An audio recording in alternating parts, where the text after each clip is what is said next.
All right, both of you heard my thoughts on this. And of course, this is why I'm a commentator and not a politician, because I know it's easier said than done. But take a look at what the president put out on Truth Social today, because he addressed this very issue. And, well, according to the president, let's see this as element number 13, if we could.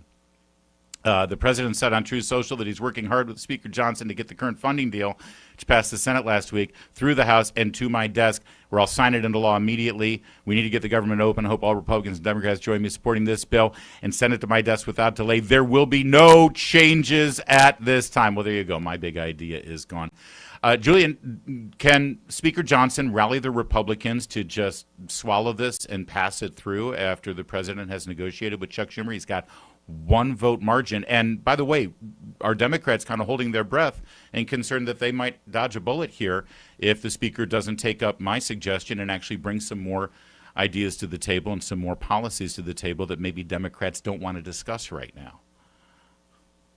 Yeah, I think, Larry, thanks for having me on. Pleasure to be here. I think Republicans are on their back feet right now, not because of an aggressive closed border plan, not because of an aggressive deportation plan, but because I think of the poor way in which administration officials handled the aftermath of the shooting, in particular, Stephen Miller and Kristi Noem, by coming out and referring to the victims as terrorists and that kind of thing. Most people just thought that was over the top. The numbers have shifted now. The numbers have shifted in the Democrats' favor on this issue. Again, not because of the inherent policy, but because I think of the missteps and the failure to concede anything by administration officials. I think bringing Tom Homan into the scene was a really smart thing to do.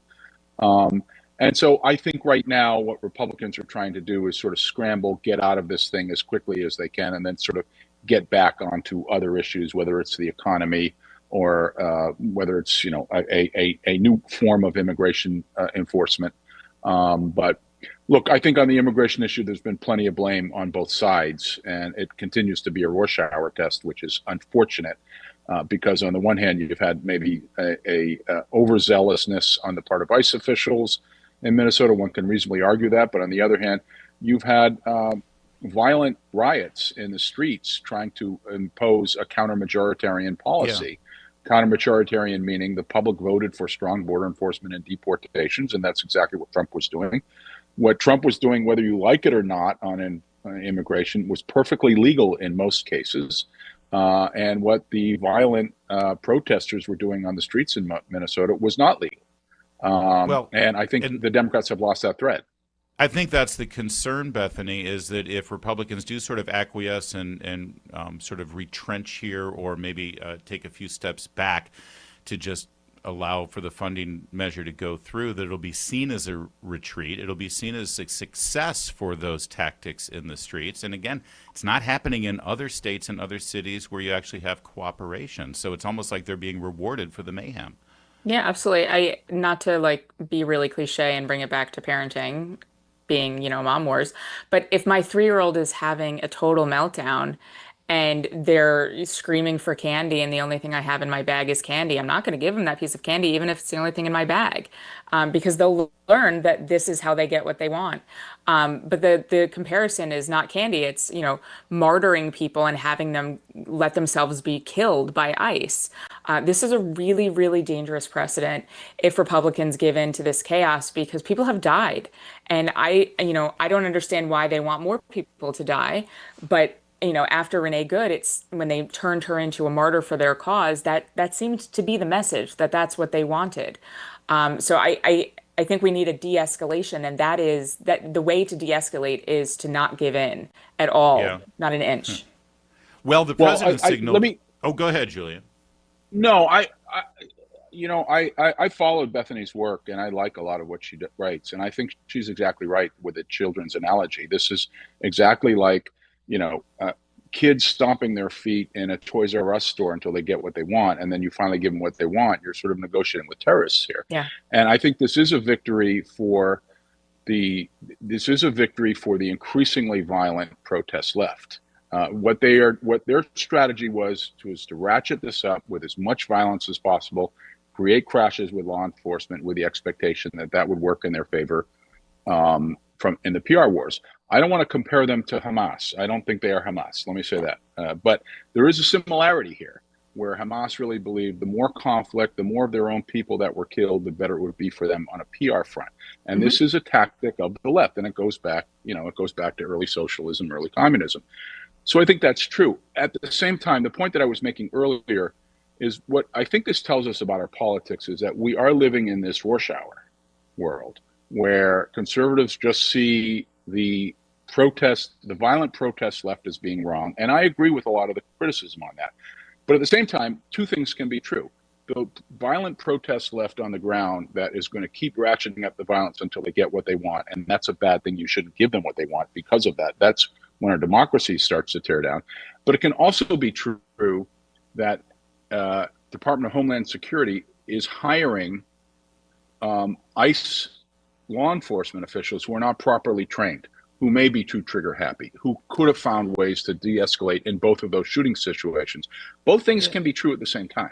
Well, but in this case, it's not, Julian, because the ICE agent who was involved in the shooting of Renee Good has many years' experience on the job, and the two agents that were involved in the shooting of Alex Preddy were Border Patrol. We don't know about how long they were on the job. We do know, by the way, they've been outed now as both being Latino, so that sort of blasts away the white nationalist, racist angle. And there are other factors there too. The police that did the shooting may not have known that he had been disarmed. I was not making a comment about those two officials. I was making a comment more generally about. I thought you related it to the shooting. Okay. No. I was saying in general, it can also be true that ICE is hiring officials with insufficient training in terms of how to de-escalate a street situation. It is reasonable to be critical of ICE tactics. It is also reasonable to say at the same time what is happening on the streets of Minneapolis with the violent street protests is completely illegal, completely inappropriate, completely anti-democratic, completely counter-majoritarian, and completely contradictory as to what the American voters voted for in the last election. I couldn't be more excited to have my first historic opportunity to tell you about Cozy Earth.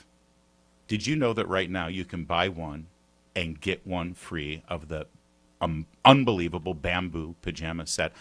I'll be honest, I do not own Cozy Earth, but I've heard enough about it. You go to CozyEarth.com, you use the promo code TwoWayBOGO, and my Lord, you are going to get yourself that pajama set. You're going to get your wife that pajama set. You're going to get your husband that pajama set. You might even get your little special person on the side that pajama set. That's what Valentine's Day is all about, whether it's for someone special or, by the way, why not get it for yourself? That's the whole thing with a BOGO. You get one for yourself and one for whoever is sleeping next to you.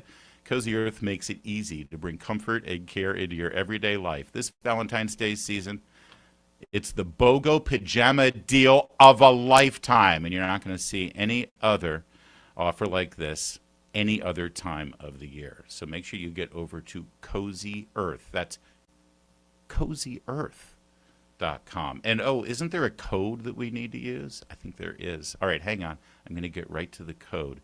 It is Two-Way BOGO. I should have been able to remember that. The number two, the word way BOGO. Two-Way BOGO. Two-Way BOGO. It's actually all one word. The number two-way BOGO. You're going to be very happy you did. And so will that special someone in your life. They say that something that's easy is like a walk in the park. Well, easier than a walk in the park, hit the subscribe button, be part of the Two-Way community, never miss an episode, be part of our conversations. Thank you for your service to America. And don't forget, you can now listen to the morning meeting and Two-Way Tonight on Apple, Spotify, or wherever you get your podcasts.